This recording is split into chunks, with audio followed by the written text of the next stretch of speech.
और Israel Hamas से जुड़ी हुई इस वक्त की बड़ी खबर आपको बता देते हैं। गजा में इजरायल का हवाई हमला एक बार फिर से देखने को मिला है और इस हमले में 10 से ज्यादा लोगों की दर्दनाक मौत हो गई है। हवाई अटैक में कई लोगों के घायल होने की भी सूचना है। ये तस्वीरें देखिए कैसे तबाह बर्बाद इस पूरे इलाके को कर दिया गया है। गजा में इजरायल का हवाई हमला है। यूं तो गजा की कई सारी इमारतें, कई सारा इलाका आपको नजर आएगा जो इजरायल के हमलों में तबाह हो चुका है।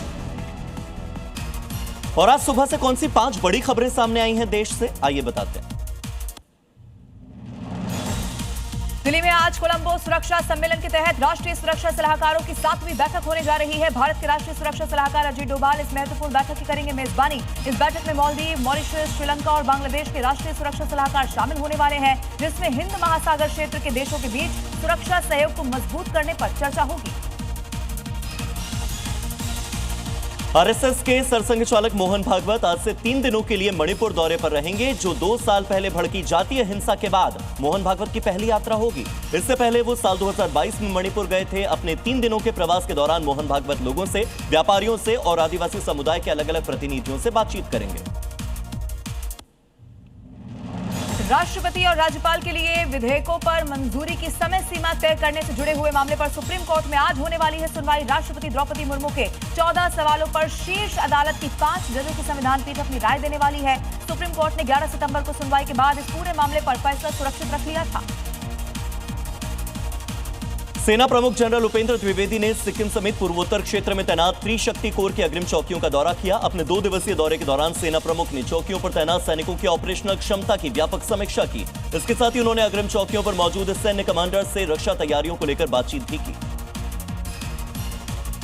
अनमोल बिश्नोई को अमेरिका से भारत में डिपोर्ट कर लिया गया है। बाबा सिद्दीकी हत्याकांड के मास्टरमाइंड अनमोल को दिल्ली एयरपोर्ट पर एनआईए ने गिरफ्तार किया। पेशी के बाद पटियाला हाउस कोर्ट ने 11 दिन की एनआईए कस्टडी में उसे भेज दिया है। अनमोल पर 35 से ज्यादा हत्याकांड, 20 से ज्यादा अपहरण, फिरौती जैसे कई गंभीर आपराधिक केसेस दर्ज हैं।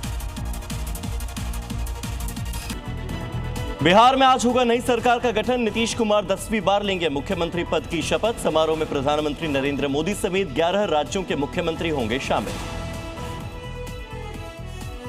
सम्राट चौधरी और विजय सिन्हा बनेंगे डिप्टी सीएम। बीजेपी से 15, जेडीयू से 14 विधायक हो सकते हैं मंत्री। एलजेपी से 2, मांझी और कुशवाहा की पार्टी से भी 1-1 मंत्री। गुरुग्राम के सोहना से भी जुड़े दिल्ली ब्लास्ट को अंजाम देने वाले डॉक्टर उमर के तार। सोहना की जामा मस्जिद में नमाज पढ़ने आता था उमर नबी।